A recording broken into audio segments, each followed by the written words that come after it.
12절부터 읽겠습니다. 날 있음에 유대인들이 당을 지어 맹세하되 바울을 죽이기 전에는 먹지도 아니하고 마시지도 아니하겠다 하고, 대제사장들과 장로들에게 가서 말하되 우리가 바울을 죽이기 전에는 아무것도 먹지 않기로 굳게 맹세하였으니,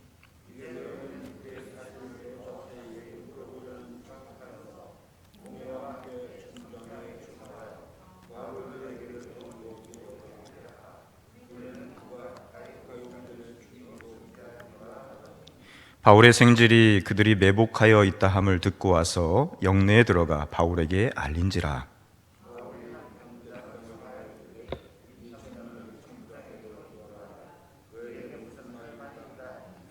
천부장에게로 데리고 가서 이르되 죄수 바울이 나를 불러 이 청년이 당신께 할 말이 있다 하여 데리고 가기를 청하더이다 하매,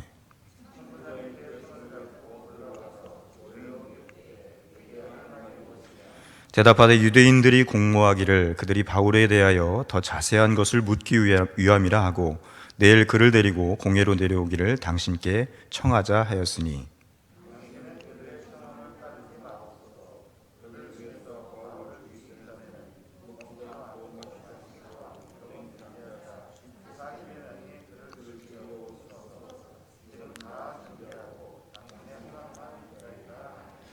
이에 천부장이 청년을 보내며 경계하되 이 일을 내게 알렸다고 아무에게도 이르지 말라 하고,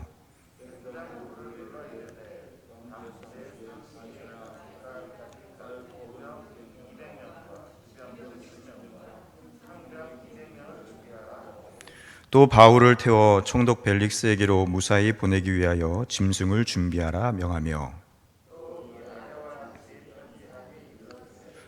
글라우디오 루시아는 총독 벨릭스 각하께 문안하나이다.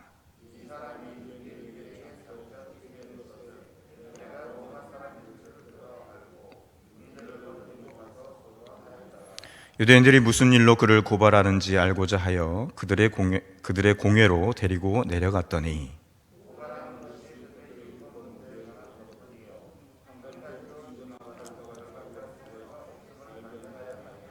그러나 이 사람을 해하려는 관계가 있다고 누가 내게 알려주기로 곧 당신께로 보내며 또 고발하는 사람들도 당신 앞에서 그에 대하여 말하라 하였나이다 하였더라.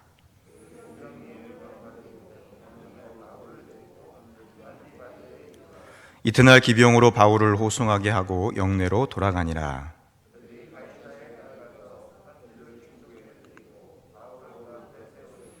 총독이 읽고 바울더러 어느 영지 사람이냐 물어 길리기아 사람인 줄 알고 이르되 너를 고발하는 사람들이 오거든 네 말을 들으라 하고 헤롯 궁에 그를 지키라 명하니라. 아멘. 사도 바울이 항상 하나님의 복음을 전할 때는 테러의 위험 가운데, 언제 죽을지 모르는 그런 테러의 위험 가운데 복음 전파를 한 것을 볼 수가 있습니다. 사도 바울이 죽기 전에는 먹지도 않고 마시지도 않겠다고 서원한 사람들이 약 40명이나 있었다고 오늘 본문에는 기록해 놓고 있습니다. 오늘 본문의 말씀은 요지는 그렇습니다. 사도 바울이 테러의 위험 속에서 언제 목숨을 잃을지 모르는 그런 상황 가운데 복음을 전했지만은 그 가운데 하나님께서 함께 하셨다는 것입니다. 이러한 사실을 주님께서는 아셨습니다. 주님은 아시고 사도 바울이 두려움에 사로잡히지 않게 하기 위해서 그 전날 밤에 환상을 보여주시고 음성을 들려주셨습니다. 여러분, 사도 바울이 얼마나 위로가 되었을까요? 하나님의 음성, 주님께서 직접 찾아와 주셔서 걱정하지 말아라. 네가 복음을 계속 전파하는데 이 예루살렘에서 복음을 전파한 것처럼 네가 로마에서 가서도 복음을 전파하게 되리라. 걱정하지 말아라. 안심하라. 그런 주님의 음성이었습니다. 11절 말씀입니다. 그날 밤에 주께서 바울 곁에 서서 이르되 담대하라. 네가 예루살렘에서 나의 일을 증거한 것 같이 로마에서도 증거하여야 하리라. 아멘. 성도 여러분, 자기를 죽이려고 먹지도 않고 마시지도 않는 결사대가 40명이나 된다면 얼마나 무서웠겠습니까? 어떻게 밖에 나갈 수가 있고 또 거리를 활보하고 그렇게 돌아다닐 수가 있겠습니까? 여러분, 우리는 직장에서 자기를 싫어하는 사람 한 사람만 있어도 참 힘이 듭니다. 가정에서도 마찬가지죠. 서로 마음 맞지 않는 사람 한 사람만 있어도 가시방석인 것입니다. 그런데 40명이나 되는 사람이 바울을 죽이겠다고 이렇게 결심한 사람이 있다면 얼마나 그 마음이 힘들었겠습니까? 이렇게 힘들고 어려운 상황 가운데 결박되어 있는 바울의 곁에 서신 주님께서는 담대한 증인이 되어줄 것을 그에게 당부하시고 있습니다. 바울이 주님의 격려를 친히 들은 다음 날 유대인들은 당을 지었다고 12절이 증거합니다. 주님께서 꿈에 환상 중에 나타나셔서 음성을 들려주셨습니다. 걱정하지 말아라. 네가 죽지 않을 것이다. 내가 보호해 줄 것이다. 이런 음성을 들었는데 그 다음 날 어떤 일이 벌어졌냐면은 그를 해하려고 하는 이 테러리스트 유대인들이 당을 지었다는 것입니다. 12절 말씀입니다. 날이 새매 유대인들이 당을 지어 맹세하되 바울을 죽이기 전에는 먹지도 아니하고 마시지도 아니하겠다 하고. 여러분, 주님께서 나타나셔서 지켜주시겠다 약속하셨는데 전혀 다른 상황이 벌어집니다. 오히려 이 유대인들이, 바울을 죽이겠다고 하는 유대인들이 같이 모여가지고 협의를 하면서 다시 한번 바울을 죽이기 전에는 먹지도 않고 마시지도 않겠다, 그런 맹세하는 일이 벌어졌다는 것입니다. 40명이나 되는 유대인들이 당을 지는 이유는 무엇일까요? 그것은 바울을 반드시 죽이고야 말겠다는 맹세를 하기 위함이었습니다.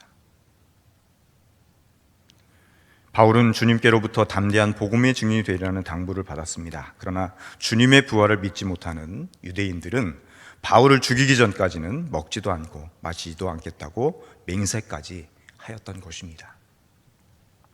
여러분, 맹세는 유대인들의 율법적 맹세가 그렇듯이 본래 만약에 이러이러한 것을 하면은 내가 저주를 받을 것이다, 그런 내용을 포함하고 있는 것입니다. 그런 형식이었습니다. 이들의 맹세를 보면은 한 가지 의문점이 생깁니다. 저는 그런 생각을 해봤어요. 과연 지금 유대인들이 하고 있는 이 맹세, 이것이 이루어지지 않으면은 이 맹세한 40명의 사람들이 과연 진짜로 아무것도 먹지 않고 마시지도 않고 굶어 죽었을까? 그런 생각을 해봤습니다. 여러분, 그랬을까요? 상황은 전혀 그렇지가 않았다는 것입니다. 놀라운 사실은 뭐냐면은 당시에 맹세를 지키지 않아도 되는 4가지의 경우가 있었다고 합니다. 첫 번째는 선동에 의한 맹세입니다. 누가 옆에서 막 선동하는 거예요. 만약 이렇게 하지 않으면 네가 저주를 받을 것이다. 그래서 어쩔 수 없이 맹세를 하는 거예요. 두 번째는 과장된 맹세입니다. 과장돼 가지고 내가 이렇게 하지 않으면은 저주를 받을 것이다. 세 번째는 잘못된 맹세입니다. 잘 모르고 한 맹세죠. 그리고 네 번째는 억압 때문에 이루어질 수 없는 맹세입니다. 내가 맹세를 했는데 어떤 타인의 억압이나 또 어려움들이 찾아와 가지고 그 맹세를 하지 못하도록 하는 그런 상황, 이런 4가지 맹세가 주어지면은 그 맹세를 지키지 않아도 되는 것이 바로 유대인의 율법이었다는 것입니다. 본문의 여러 가지 상황을 고려해 볼 때 위에 4가지 경우처럼 맹세를 했어도 반드시 지키지 않아도 되는 내용을 염두에 둔 유대인들의 동맹이었다는 것을 볼 수가 있습니다. 어쨌든 40여 명이나 되는 유대인들의 맹세는 반드시 바울을 죽이고야 말겠다는 굳은 결의였다는 것을 우리는 알 수가 있습니다. 동맹한 사람들이 자신들의 결심을 이행하기 위해서 대제사장들과 장로들을 찾아갔습니다. 전날 공회에서 소란으로 인해서 아무것도 조사할 수 없었습니다. 그러므로 천부장에게 재심을 요구한다면은 이 천부장이 거절하지 못할 것이라고 그들은 생각했을 것입니다. 그래서 그들의 계획은 로마 군대가 바울을 공회에 출석시키기 위해서 영내에서 데리고 나올 때 길가에 몰래 매복해 있다가 바울을 테러하겠다는 거예요. 죽이겠다는 것입니다. 그런 계획을 가지고 있었습니다. 법이나 절차도 필요 없고 오직 바울을 죽이기만 하면 된다는 생각에 사로잡혀 있는 그들의 맹목적인 태도를 그대로 드러내는 그런 말씀이라고 볼 수가 있습니다. 내용이라고 볼 수가 있는 것입니다. 그러나 40여 명의 맹목적인 계획이 그 전날 밤 로마에서도 증언하여야 하려는 주님의 음성을 들은 바울을 결코 방해할 수 없었습니다. 또 죽일 수도 없었습니다. 16절의 말씀입니다. 바울의 생질이 그들이 매복하여 있다함을 듣고 와서 영내에 들어가 바울에게 알린지라. 여러분, 바울에게 생질이 있었습니다. 바울에게 조카지요. 친척이 있음을 언급한 유일한 본문이라고 볼 수가 있습니다. 중요한 사실은 뭐냐면은 그 생질을 통하여서 하나님께서 일하셨다는 것입니다. 바울이 위험에 처해 있는 그런 상황 가운데 그 위험을 당하지 않도록 사람을 통하여서 하나님이 역사하셨다는 거죠. 바울은 생질로부터 자신을 해치려는 자들의 암살할 계획을 알게 되었습니다. 바울은 자신을 죽이려는 자들의 계획이 구체적인 것을 들었고 사태의 심각성을 깨달았습니다. 그래서 백부장에게 천부장을 만나게 해달라고 청하였고 천부장에게 자신을 살해하기로 결심한 유대인들의 계획을 생질을 통해서 알렸습니다. 그 내용이 바로 본문 19절에서 22절의 내용입니다. 천부장은 바울의 생질의 이야기를 그대로 받아들였습니다. 참 감사하죠? 하나님께서 그 마음을 움직여 주신 것 같습니다.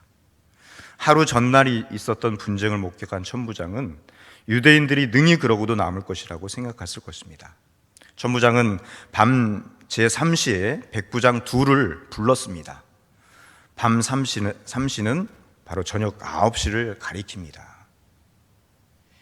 백부장 둘에게 바울을 가이사랴까지 호송할 보병 200명, 그리고 말을 타는 기병이죠. 군사 70명과 창을 쓰는 명사 200명, 그리고 바울을 태우고 갈 짐승을 준비하라고 그렇게 명령을 내렸습니다. 이 늦은 시간에 그 다음 날에도 되는 상황인데 하나님이 급하셨죠. 그래서 이 천부장의 마음을 움직여 주셔서 바울을 데리고 갈 정예부대를, 보호할 정예부대를 그렇게 준비시킨 것을 볼 수가 있습니다. 하나님의 섭리였습니다. 천부장은 유대인들의 집요함과 폭력성을 익히 잘 알고 있던 터였습니다. 그래서 조금이라도 지체할 수 없다고 판단했던 것입니다. 그리고 음모자들이 눈치채지 못하도록 호위병력 472명을 동원시켜서 바울을 빼돌렸던 것입니다. 천부장이 즉시 그렇게 지시할 만큼 이 일이 긴박하고 신중했음을 우리는 알 수가 있습니다. 천부장은 위험이 있는 바울을 마치 007 작전을 펼쳐가면서 가이사랴로 안전하게 보내서 정식으로 재판을 받을 수 있도록 그렇게 조치를 한 것입니다. 여러분들, 이런 상황을 보면서 우리는 다시 한번 하나님께서 참 오묘하게 섭리하셨다, 그런 것을 볼 수가 있습니다. 여러분, 하나님께서 우리를 지키실 때는 그냥 헐렁하게 지키시는 것이 아닙니다. 일거수일투죠. 마치 눈동자처럼 지키시는 하나님, 이 바울을 테러의 위험으로부터 철저하게 방어할 수 있도록 지키시는 그 하나님의 놀라운 섭리를 우리는 볼 수가 있습니다. 이런 은혜가 저와 여러분들의 삶 가운데 항상 있어지기를 원합니다. 로마 시민에 대한 정식 재판권은 총독에게 있었습니다. 천부장은 로마 시민인 바울을 총독에게 보내면서 함께 편지를 보냈습니다. 천부장이 총독에게 편지를 쓰는 것은 로마법에 의하면은 하급 관리가 상급 관리에게 어떤 사건을 보고할 때는 반드시 서면으로 또 편지 형식으로 기록된 진술서를 보내도록 그렇게 법으로 되어 있었던 것 같습니다. 그 절차에 따라서 당시 전형적인 편지 형식으로 상황을 보고하였습니다. 우리 26절에 보면 그렇게 기록하고 있습니다. 글라우디오 루시아는 총독 벨릭스 각하에게 문안하나이다. 편지 형식이죠. 그러나 천부장이 보고한 내용은 자신의 입장이 난처해질 경우를 우려한 내용은 모두 제외시켰던 것으로 보여집니다. 그래서 본문의 앞장 22장 24절 25절에 보면은 먼저 바울을 체포합니다. 그리고 채찍질을 명한 이후에 천부장은 바울이 로마 시민권자임을 알았습니다. 자신의 실수를 감추기는 했지만은 천부장은 바울이 로마 법정에서 재판을 받을 죄를 짓지 않았음을 잘 파악하고 있는 것을 볼 수가 있습니다. 그래서 지체하지 않고 바울을 총독에게 보냈던 것이죠. 말씀을 정리합니다. 로마 군대가 바울을 보호한 것 같았습니다. 그러나 실상은 주님의 계획과 섭리에 계셨음을 알 수가 있습니다. 여러분, 바울은 자신에게 주어진 사명을 감당하기 위해서는 채찍질도 맞아하지 않는 그런 모습으로 복음을 증거했습니다. 뿐만 아니라 주님의 명령, 그 섭리를 따라서 해롭 공을 보내거나 자신을 일으키는 방법이 아니고 하나님께서 사람의 마음을 감동시키는 그런 방법을 통해서 바울이 계속적으로 복음을 전할 수 있도록 그렇게 역사하신 것을 볼 수가 있습니다. 하나님께서 바울의 생질의 마음을 움직여 주셨습니다. 또 천부장의 마음도 움직여 주셨고 심지어 총독의 마음까지 움직여 주셨습니다. 그래서 사도 바울을 살해 위기로부터 구원해 주셨던 것입니다. 여러분도 이런 일들이 많이 우리의 삶 가운데 일어나기를 소원합니다. 우리가 어렵고 힘든 시기를 살고 있지만은 우리를 보호해 주시고 지켜 주실 분은 하나님인 줄 믿습니다. 마치 바울이 로마로 가는 여정, 복음을 전하기 위해서 가는 여정 가운데 472명이라는 군대를 붙여주셔서 이 40명의 테러 위험으로부터 보호해 주셨던 그 하나님의 은혜가, 그 하나님의 섭리가 우리의 삶 가운데 복으로 임할 수 있게 되기를 주님의 이름으로 축원합니다. 함께 기도하겠습니다.